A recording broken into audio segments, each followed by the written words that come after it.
Hi guys, welcome back to my channel. Today's video is a very quick one. I'm about to show you guys how to attach lining to lace, or how to attach lace to lining. But attaching lace to lining can be like very annoying because sometimes it stretches and it just double work sewing the lining to the lace. So I learned a new method I thought to show you guys how to attach lining to lace, and it doesn't really require sewing. But before I show you guys, make sure to subscribe to my channel, give this video a thumbs up, watch it all the way to the end, and if you haven't yet, join our Telegram support chat so that way if you have any questions or any tips, just join the family. We have like close to 100 people who sew on there, so it's kind of getting fun. So like I said, video is gonna be really short, so I'm gonna dive into it right now.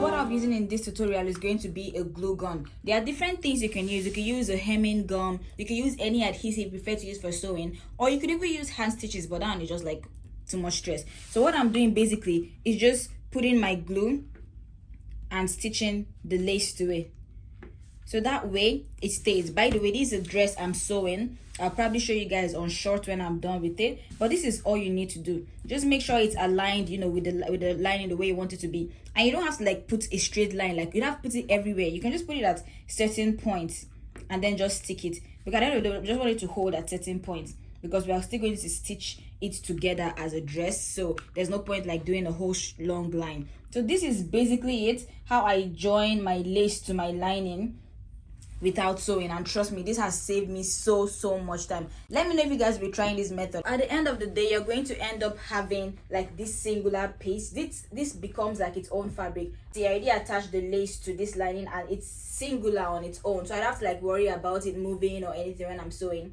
because it's its own thing right now. And like I said, you don't have to stitch, you don't have to put the line like all through. I just applied glue to like some certain parts, but you can see how it's holding well. So this is going to make stitching so much more easy for me. That's it for this video. Let me know if you guys like me to like drop tips like this every now and then. But see you guys on my next video. Bye.